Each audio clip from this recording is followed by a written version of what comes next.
हरि ओम् नमः सर्वेभ्यः। अद्य श्रीमद्भगवद्गीतायाः प्रथमभागस्य 12 दिनम् अस्ति। 37तमश्लोकः। निहत्य धार्तराष्ट्रान्नः का प्रीतिः स्यात् जनार्दन पापमेवाश्रयेदस्मान् हत्वैतानाततायिनः। अत्र पदच्छेदः।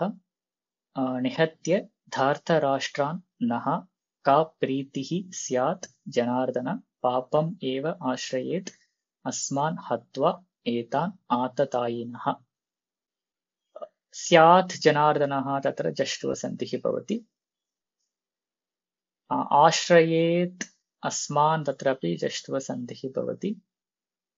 हत्वा एतान् हत्वैतान् इत्यत्र वृद्धिसन्धिः भवति।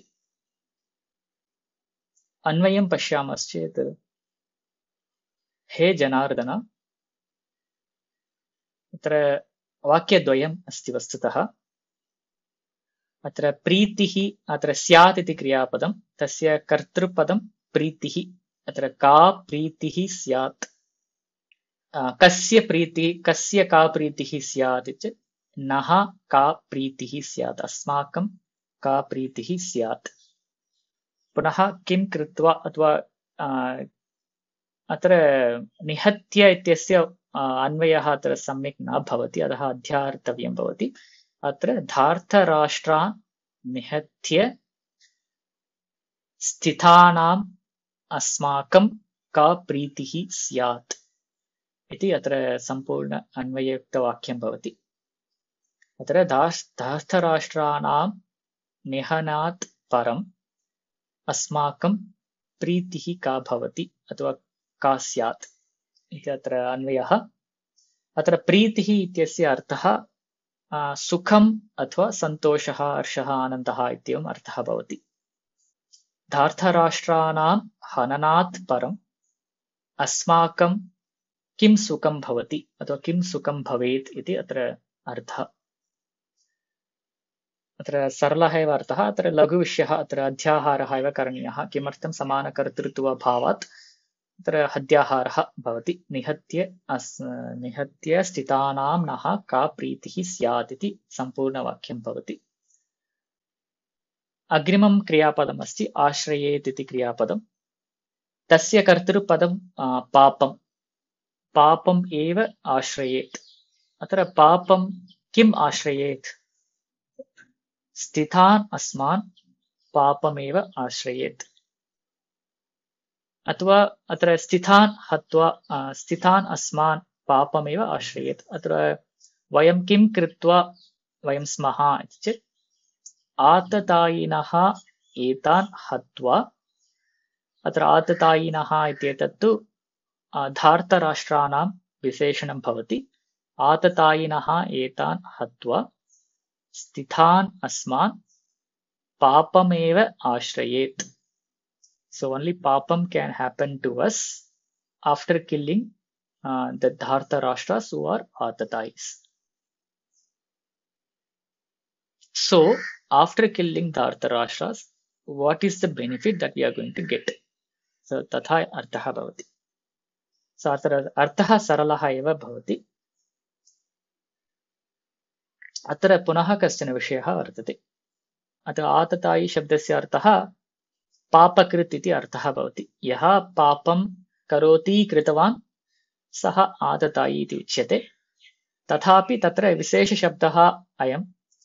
तदानीम् आततायिनः लक्षणं किम् इति पृच्छामश्चेत् अग्निदो गरदश्चैव शस्त्रपाणिर्धनापहः क्षेत्रदारहरश्चैव षडेते ह्याततायिनः उच्यते। अत्र एते षड् जनाः आततायिनः भवन्ति। के ते? अग्निदः, गरदः, शस्त्रपाणिः, धनापहः, क्षेत्रहरः, दारहरः। एते षड् जनाः आततायिनः भवन्ति। अत्र अग्निदः यः अग्निना दहति सः अग्निदः, अथवा अग्निं ददाति इति वस्तुतः अर्थः। अग्निं ददाति इति अग्निना दहति इति अर्थः अत्र।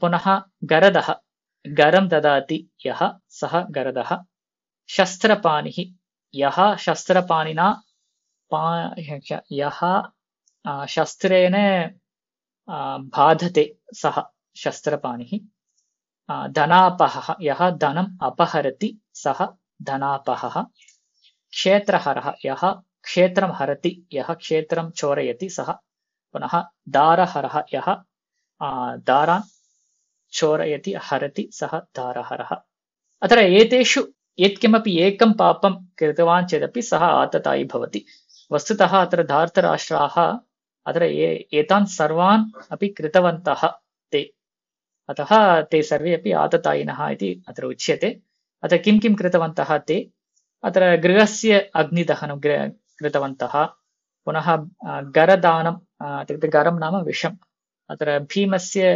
विषदानं पुनः शस्त्रपाणिः अत्र शस्त्रेण ते ताडितवन्तः तत्र कथा काचित् विद्यते पुनः धनम् अपहृतवन्तः अत्र अफ्कोर्स् धनम् अपहृतवन्तः पाण्डवानां पुनः पाण्डवानां क्षेत्रं हृतवन्तः अपहृतवन्तः पुनः दारापहरणमपि ते कृतवन्तः इति कारणेन ते सर्वे अपि आततायिनः इति उच्यते अतः एतान् आततायिनः हत्वा स्थितान् अस्मान् पापमेव आश्रयेत् यदि वयम् अन्धुं प्रभवामः तदानीम् अस्माकमपि पापमेव भवति इति तस्य वादः अत्र पुनः कश्चन विषयः अत्र वर्तते अत्र आततायिनम् आयान्तं हन्यादेव अविचारयन् इति तत्र शास्त्रवाक्यं वर्तते ये आततायिनः अत्र कश्चन आततायी इति निर्णीतः चेत् सः अविचारं सः हन्यः एव so he must be killed without even any further discussion or any further investigation if he is decided as atatayi he must be killed immediately so atatayinam आयान्तं हन्यात् अविचारयन् इति तत्र उच्यते अर्थशास्त्रस्य वाक्यमिदं so you have to little carefully observe this so if one is identified as atatayi he must be killed without any further discussion or further thought he must be killed immediately so this is the sentence from the arthashastra अत्र अग्रे पुनः धर्मशास्त्रे किम् उच्यते न हिंस्यात् सर्वभूतानि इति धर्मशास्त्रस्य वाक्यं सो अर्थशास्त्रं वदति आततायी हन्यात् इति अर्थशास्त्रं वदति हिंसा न करणीया इति धर्मशास्त्रं वदति so there is a conflict between these two shastras so how do we resolve the conflict again tatra न्यायः किम् उच्यते न्यायस्तु बलवान् व्यवहारात् अर्थशास्त्रात् तु बलवत् धर्मशास्त्रमिति स्थितिः सो याज्ञवल्क्य स्मृति आधारेण अत्र किम् उच्यते अर्थशास्त्रात् तु बलवत् धर्मशास्त्रम् इति स्थितिः तेन कारणेन धर्मशास्त्रेण यदुक्तं तदेव आचरणीयम् इति अर्जुनः वदति इति अत्र अभिप्रायः अत्र अर्थशास्त्र किं वदति तेषां हननं करणीयम् इति अर्थशास्त्रं वदति अत्र हिंसा न करणीया इति धर्मशास्त्रं वदति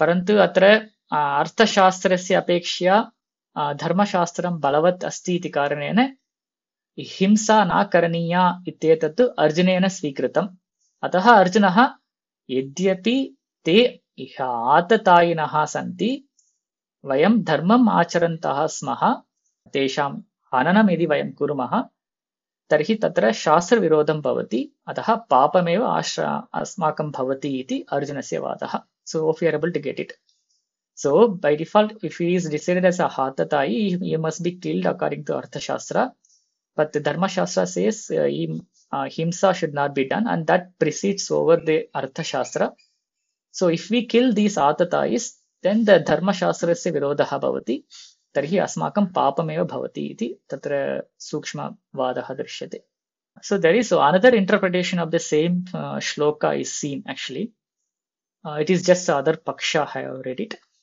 सत्र आततायिनः एतान् हत्वा स्थितान् अस्मान् पापमेव आश्रयेत् इति उच्यते. So there is a Anvaya, here it is done in a different way. They swap the karma padams of these two kriya padams like hatva and ashrayanam, hananam and ashrayan, the kriya padams are exchanged. So how? Stithan asman hatva आततायिनः एतान् पापमेव आश्रयेत् अतः वयं न युद्धं न कुर्मः इति तत्र अन्यः अन्वयः अपि दृश्यते. So if we don't fight, if they kill us, and the papam will happen to them. So tatha अन्वयः भवति. They swap these two karma padams and they make different Anvay. So first one is आततायिनः, यद्यपि ते आततायिनः सन्ति धर्मशास्त्रविरोधः ताहं न युद्धं करोमि अतः एतान् यदि वयं युद्धं कृत्वा एतान् एतेषां हननं कुर्मः तर्हि पापमेव अस्माकं भवति एकः पक्षः. द्वितीयः पक्षः यदि वयं युद्धं न कुर्मः स्थितान् अस्मान् हत्वा स्थितान् आततायिनः एतान् पापमेव आश्रयेत्. यदि वयं हताः भवामः एतैः तदानीं एते पापाश्रिताः भवन्ति इति अत्र द्वितीयः अर्थः अपि तत्र भवति. हरि ओम्. द्वितीयपक्षे एतान् स्थितान् अस्मान् अन्वयं कथं भवति महोदय? एतान् स्थितान् अस्मान् हत्वा अस्मान् हत्वा स्थितान् आततायिनः एतान् पापमेव आश्रयेत्. महोदय कर्तृपदं किम् अस्ति अत्र? एतान् स्थितान् आततायिनः वा? न कर्तृपदं पापम् इति कर्तृपदं. पापं कर्तृ पापमेव आश्रयेत्. पापं किम् आश्रयेत्? एतान् आश्रयेत्, एतान् आततायिनः आश्रयेत्. के ते आततायिनः? अस्मान् हत्वा स्थिताः सन्ति ते. हत्वा स्थितान् आततायिनः.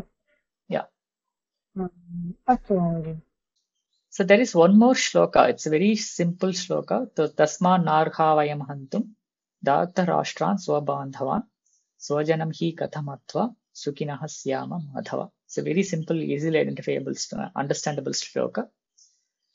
So he says, he gives all the justification because of these dharma shastra virodha and others. We are not eligible to kill them. Kill whom? Dharta Rashtra and Swabandhavan. And after killing our own people, how can we be happy? So this completes the one section of his Samarthana.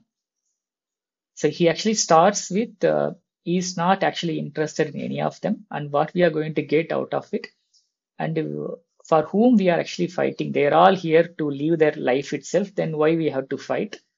And even if they are atatayis, killing them will actually yield only papam to us. So in that case, we are not actually eligible to kill them. After killing our own people, how can we be happy? Hari Om. Mahodaya, 36 shloka and 37 shloka, if we consider together, then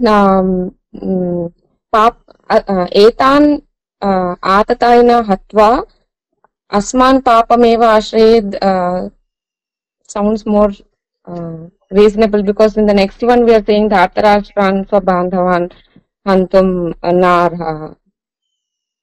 Is it not so? If we take it in continuation, we can see actually this particular tasma narha vayam is not just related to the previous one. It relates to all these shlokas starting from 31. Okay. So he gives reasons from 31 to 36 why you should skip the fight. So because of these reasons, we are not eligible to fight with them. So that is how we complete the 36. Okay. Till 35, there are all the reasons, and 36 is this is the reason we should not be fighting with them because we are not eligible to do it. Understood. Okay, thank you. Yeah, that is all for today. Thank you all for watching this video online. If you have any queries or if you have anything to share, you can post them in the comment section below. If you like to join the live sessions, you can use the link given in the description to register for the course. Make sure that you meet the prerequisites of this course. And if you like this video, please like and share this video with the others. And let us meet in the next session. Dhanyavadaha.